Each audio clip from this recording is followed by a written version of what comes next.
Okay. A couple of things to start the meeting. One thing, a lot of us judge our day by like likes and traction on social media. Like, oh my God, I got 2,700 likes or whatever, right? Um, Real estate social media, in my opinion, is not about going viral. It's just about being known and recognizable in your local market. And so business pages lots of times don't get the heavy traffic that our personal posts do. Um, but it's about that consistent effort, just consistently showing up, covering lots of topics. And even if you get 27 views, that's 27 views that you wouldn't have gotten otherwise. And it's just, again, being recognizable in your local market. So try not to grade yourself on that part. It can be daunting when you're like, oh, so and so got this, or I got this, right? It's just about showing up consistently. Do want to give a shout out to Amy. She is like a local celebrity, I guess, in Ozona. Her social media is like off the chain. She's definitely known and recognizable in Ozona, Texas, America. So great job, Amy. And what I want you guys to think about on blogs is really storytelling. Storytelling is really important. It takes, um, it takes Leanne Bailey from just a name to her being able to tell a story through real estate, and no matter what that looks like. And I'm actually going to use her as an example today because she was the first account I pulled up on Bold Trail. I made a little cheat sheet for you guys on blogs just to kind of help get our brains focused on the task at hand. It looks like we have who wants to join. Carolyn and Kristen are jumping in the call.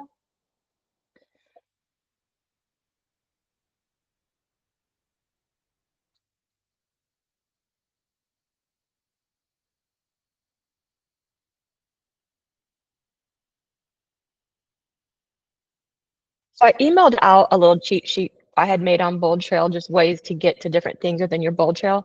Can y'all see this sheet here on blogs? And I'll email it out after. Yes. Probably one of the, okay, sweet. One of the biggest questions I get asked is like, okay, blogs, but what do we write about?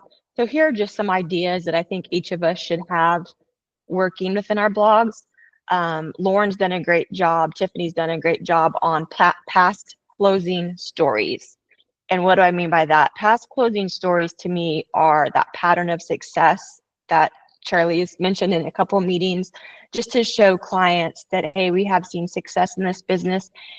And the good thing is working with Legacy Broker Group, we have past success. If you are a newer agent and haven't had that yet, you can use some of our stories of past closings that we've had with the brokerage. I know that's one thing that Shayla's working on featuring is, Shayla, what was the word? So it's not substantial closings, but like, doesn't matter. Just like large closings and things that we've had, y'all start to see those being featured. And here's just some topics that I think each of us should have: past closings, current market reports, things to do in your market area to make you more local. We do have a template website through Bold Trail, and so blogs are a great way to customize and just make your website your own. Your listings are really important. A lot of our listings have a story to tell besides what just goes in your listing description. So if you have a historic property or a ranch property with some cool family history, or talking about the geography around it, talking about the lifestyle around it. So maybe you're Kristen and you work a lot in Vintage Oaks with homes there. You could do a whole blog on, here's my listing, but here's what makes it great and all the amenities in Vintage Oaks neighborhood, what kind of comes with being a resident in Vintage Oaks. Maybe your new ranch listing in Brazoria is around a river area or a farming area, right? Tell more about your listing in a blog. And then if it's just your basic listing, you can also update it when it's sold.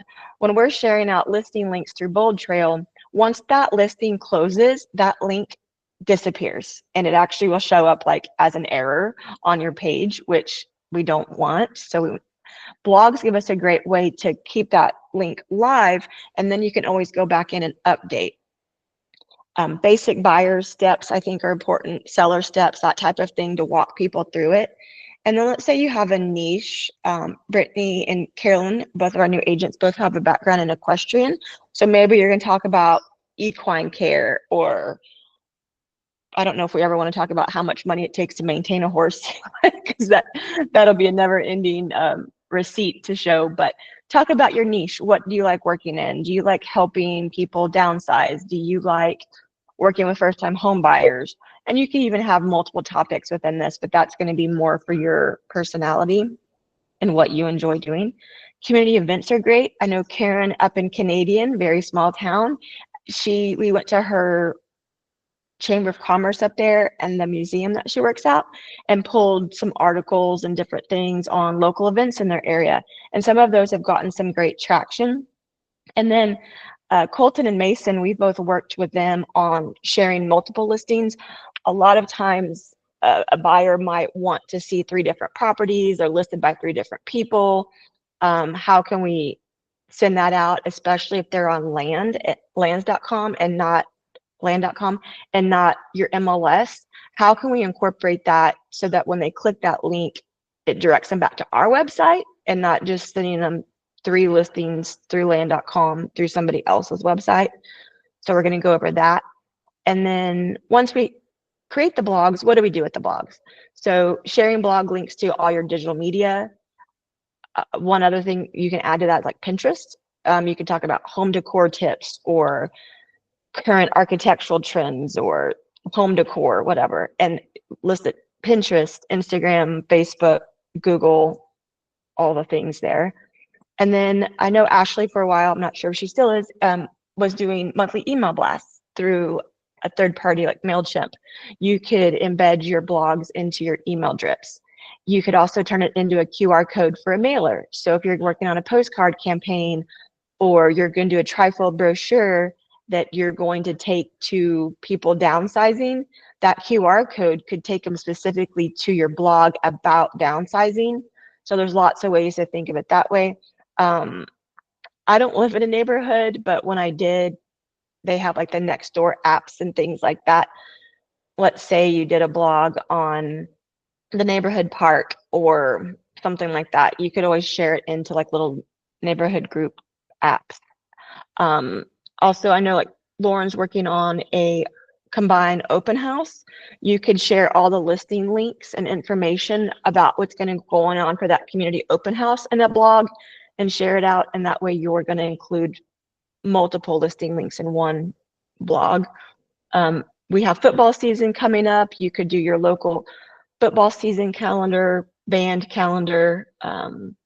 October seems like it's a big time for community events like harvest events and things like that. So that's just some ideas on what we can do. And then I'll email you guys this worksheet, but here you can just type in blogs that you want to write and kind of make it a checklist. You can also bulk create blogs. Annabelle's been really great at that with her days off from the cattle company. She's just bulk creating blogs and then has them scheduled to post 1 a week, which is also great.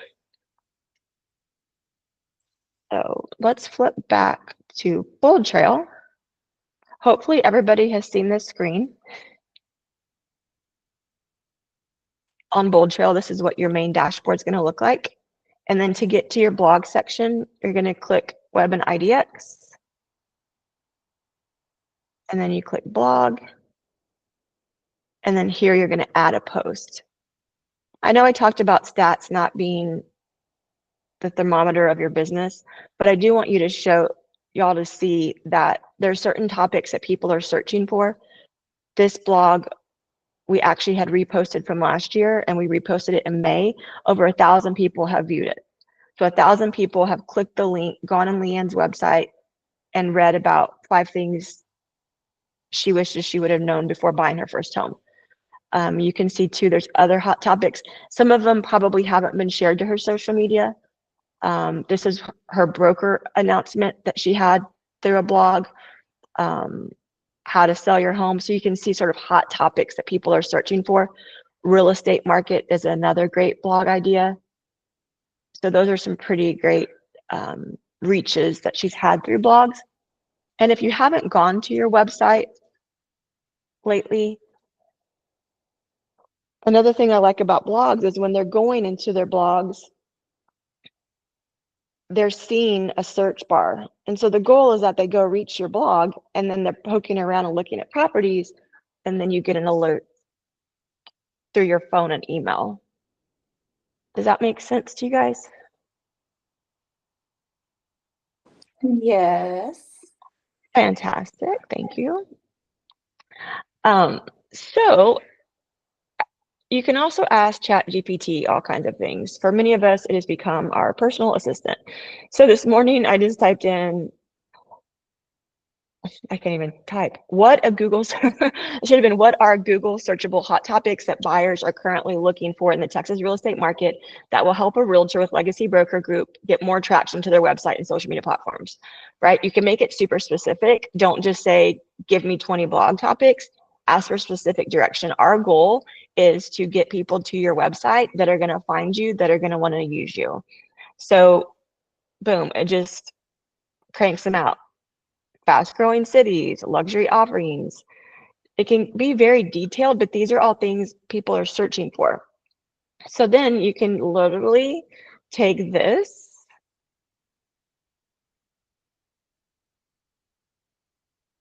topic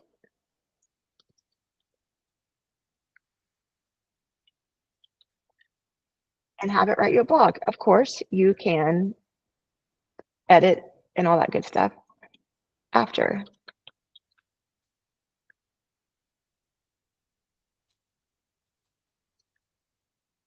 So if you're in front of your computer, do this and let's create some blogs. My goal is that each of y'all can create 4 or 5 blogs in the next week or so to get posted, and then we can drip those out on your digital platforms. Caitlin has shared out different posting platforms that you can do to schedule out. I just use the platform's own. LinkedIn, you can schedule posts. Facebook and Instagram, you can schedule posts. So you can do it that way. I also like blogs because they stay live. It's searchable content. It doesn't really get dated necessarily. People, if they search it, can still find it at any time.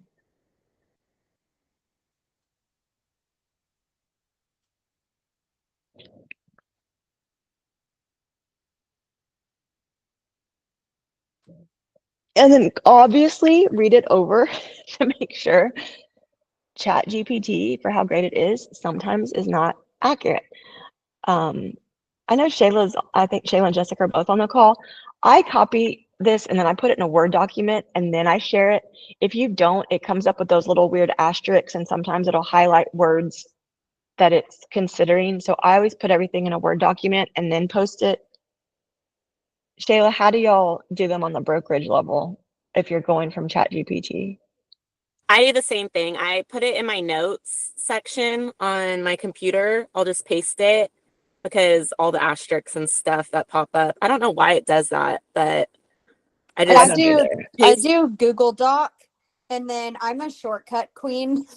I always do Command F, and then it'll find, if you do Command F, it'll search for anything. It means for find.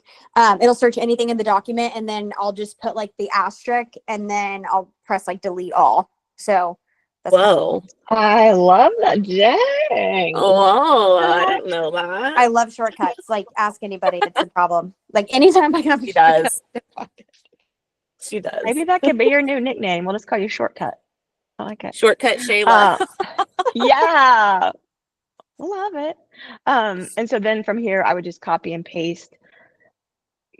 I like graphics on blogs because then when you share it in a link, if you're just sharing the link itself and not adding a graphic to your post, it's going to auto-populate that graphic that's in your blog, if that makes sense. I know y'all have seen a lot.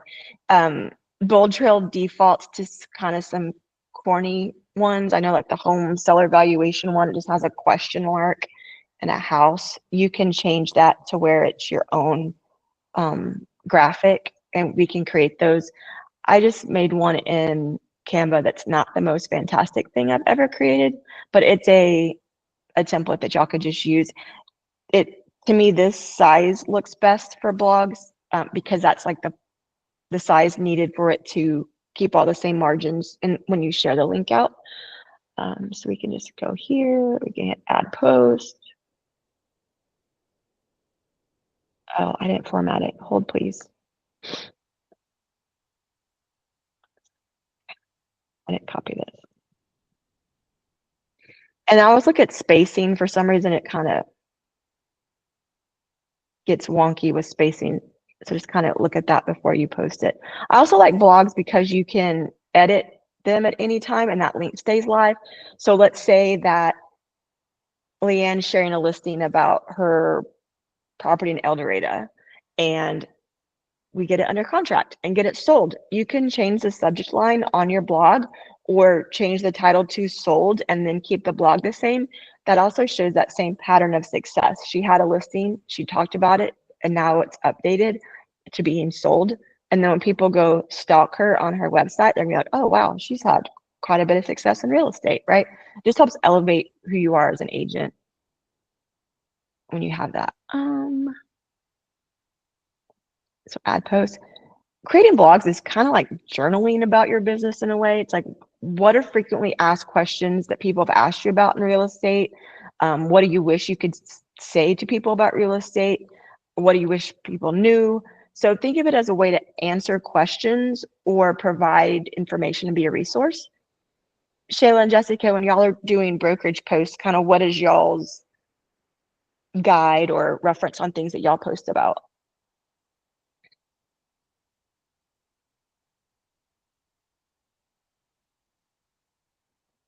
I was gonna add too, while they're working on their answer. I think there's like a good formula of you do like maybe 1 week you post one that's hyper local and mentions whatever town you're working in, and then the next week like you have a rotation, and then you kind of have a format and you know what you're trying to do. So depending on like how often you're looking to post, like I'm trying to post a lot of reels right now, so I'm trying to create like what's my schedule. So am I going to post one informational reel, one property focused reel, and one hyper local a week? Like if you're hitting all three things, it's a really great thing. I think that can be translated to blog posts. And then I was going to say, you're putting all this work into blog posts, and then you can take the blog post and give it to ChatGPT and say, make me a 15-second video script, and then like Yeah. play off of that and link them to each other. And that's just like another way for all of your things to like feed off of each other and generate buzz for the other platform. Yes, thank you for mentioning that. I did share out a little agent content calendar idea. Any of those topics that are on there, you need to change up how you're posting about it. Like Caitlin mentioned, you know, there's sort of a rhythm of graphics, carousel, reels, stories, all those things. And you can also keep changing that same information out into different ways, because some people are like story scrollers and they're just looking through stories. Some people are watching reels in their entirety. Some people are like to flip through carousels, right? So you can talk about the same topic multiple times. This week it can be a reel. The next week it can be a blog. The next week it can be a carousel post. If I have access to your pages, y'all are seeing a lot on buyers right now.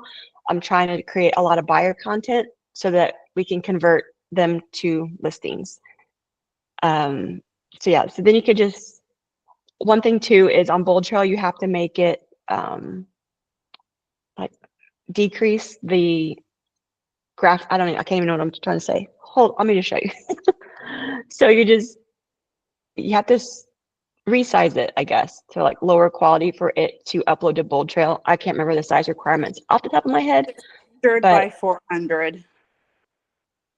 Oh yeah, so then you have to, it's annoying because you're going to save a document and it's going to say, this file's too big to be uploaded.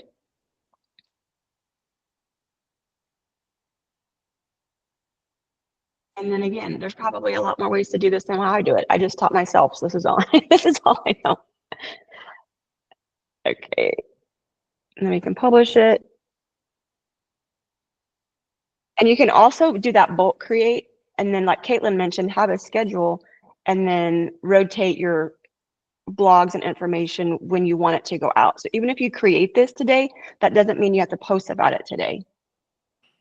I think it's helpful. It can save you time, like batch creating too. Like you can create your content for an entire month. If you, for me at least, I just need a framework. I'm like, okay, so I need 3 informational posts. I need 3 property specific, and I need 3 whatever. And then you can like, I just eliminates the other sit down and try to figure out what I'm doing at some level. And then you can create it all and schedule it out for a month or two. Exactly. And then you set it and forget it. So like today, I'm working from home today, so I'm gonna create a bunch of different things, all on one day, but I'm gonna have it scheduled out over the next couple of weeks. So hopefully y'all are doing something similar and blocking out time to get that kind of all done to be more efficient with your time. I know before Shayla went out on maternity leave, she was the bulk content creator queen, getting everything scheduled because she knew she was going to be out. So if you you have a vacation coming up or the kids are going back to school and you're going to be super busy, spend a couple days to get content created and then you can already have it all ready to go.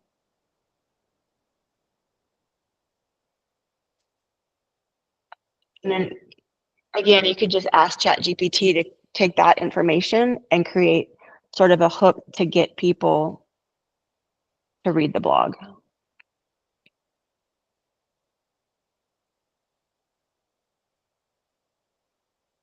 So that's what I do. Does anybody have questions or topics, or if y'all want to take time and create some blogs now?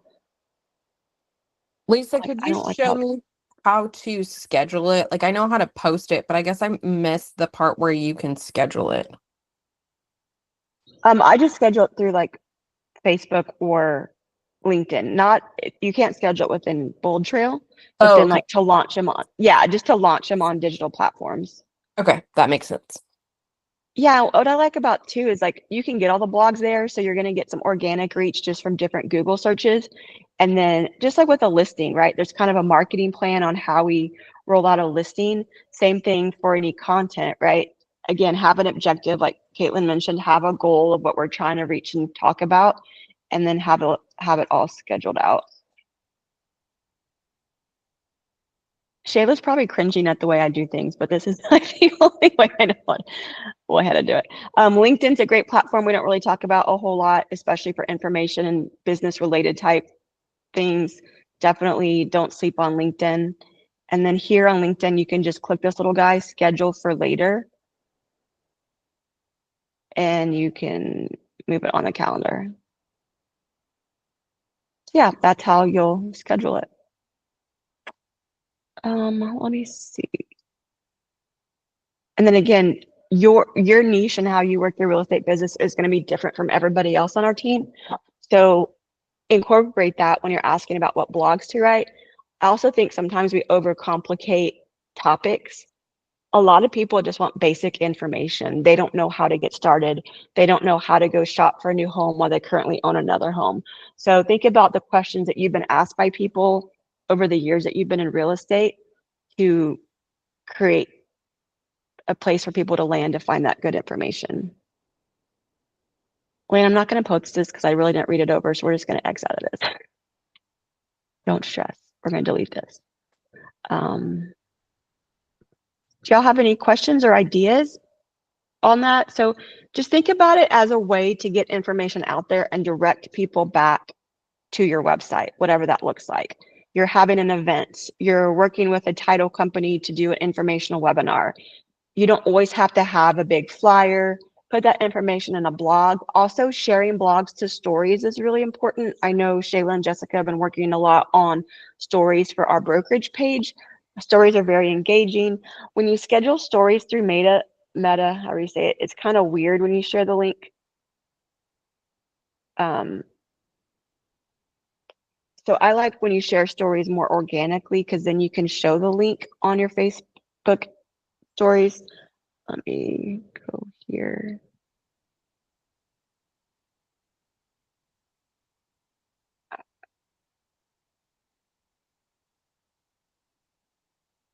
But you can still schedule stories out. You don't have to do them organically. Again, it helps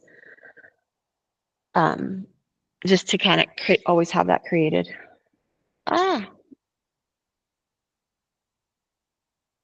Okay. So when you share a story and you can add a location or add a link from your phone, when you do it through Meta, it's just weird and bulky, in my opinion. Caitlin or Shayla, do y'all have ways that y'all are sharing links better through scheduling platforms where it pops up like on your phone, or is it all kind of the same? I'm trying to visualize what you mean. Sorry. Yeah, Okay, so we like when just you, started using Metricool. Thanks, Caitlin, for the shout Yeah. out. We love Metricool. Oh, you're welcome. Well, I mean, you'd already heard of it. A lot of people are talking about it right now. I'm really liking it. So I hope it's working for y'all too. Like literally this week we did it. We started. So I freaking love it. I love so it when you can build out it's your cool. post library. Wait, Lisa, Yes. what was your question about the link sharing? so so when you share a link on a story and you schedule your post through Meta, it doesn't show up as cool as when you do it on your phone. So like, I'm not going to post this, but this is Todd's Eureka Canyon Ranch picture. If I was going to schedule stories out, I don't like the way they look on when you pre-schedule them through Meta. I don't know if on Metricool it's different. Oh, But, you know, I like on personally your don't phone, it'll. schedule out story posts, so I am not the person. yeah, We that would know don't the answer. either. We don't do Meta. We don't Yeah. actually schedule stories. The only stories we schedule are ones that don't require a link because I know exactly what you're talking about. Right. Yeah, I do all the Yeah. stories manually for that reason. Mm-hmm. Yeah, same. Which stinks, Which but they don't stinks. do that. Yeah. So on your phone, it's going to pop up a cute little box and you click that link. So when you schedule them through Meta, if you're going to schedule your blogs out ahead of time, just know that when it posts, it's not going to have that little click here for my new blog. It's not going to show up. It's like a swipe thing, and you can add words, but it's just weird. I don't like it. That's what it's going to look like. So if somebody touches it, it'll take them to the link, but it's not like the cool check here. It won't show location and all those things you can do with your phone. So more stagnant story posts would be fine to do through the pre-scheduling, but I wouldn't share your blog links that way. I would just do that on your phone. It makes that, Really to me, build it out makes your. it more engaging. You definitely build out your highlights. Like if you have like a highlights deal on your page, it's like all your listings or whatever. You could do that way, but Definitely. Also, go back and delete old posts on all your platforms that include a link that's no longer valid.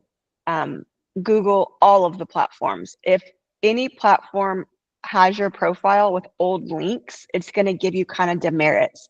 So go through and that's why I like about blogs for listings, because even though when that listing gets sold, that blog link is still live. Some of you guys have switched your bold trail from your legacy default to a vanity URL. So like Christopher's a ranchagent.com. He had that when he joined the brokerage, so his was kind of set from the beginning. But if you've recently changed your bold trail from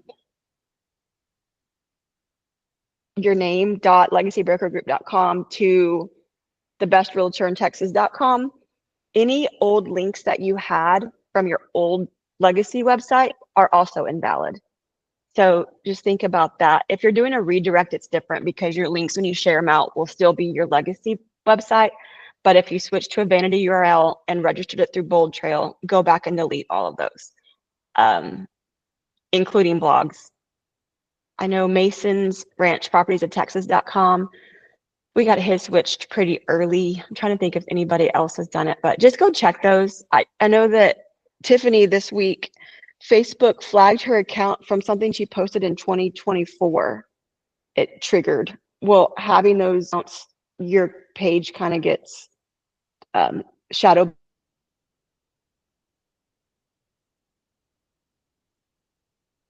banned audit for us to do. And you can just click and check the link to make sure it's valid or not.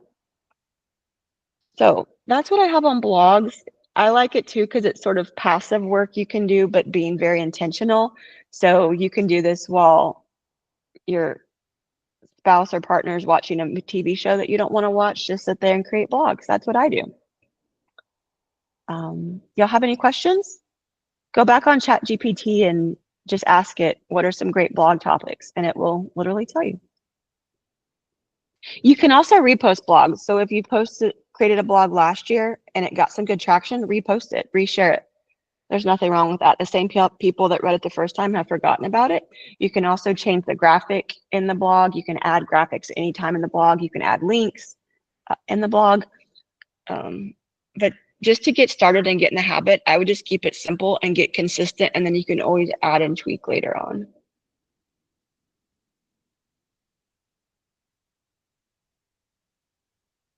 All right. Well, that's what I have for today. I hope that was helpful. I hope y'all get intentional with writing some blogs and sharing those out. If y'all have any ideas or anything you want to run by, just give me a shout and we'll get y'all rocking and rolling. Thank you, Lisa. Thank Thanks, you. y'all. Y'all have a great day. Thank you. Bye. Bye. Thank you, Lisa. Bye, Mason. Bye. Thank you.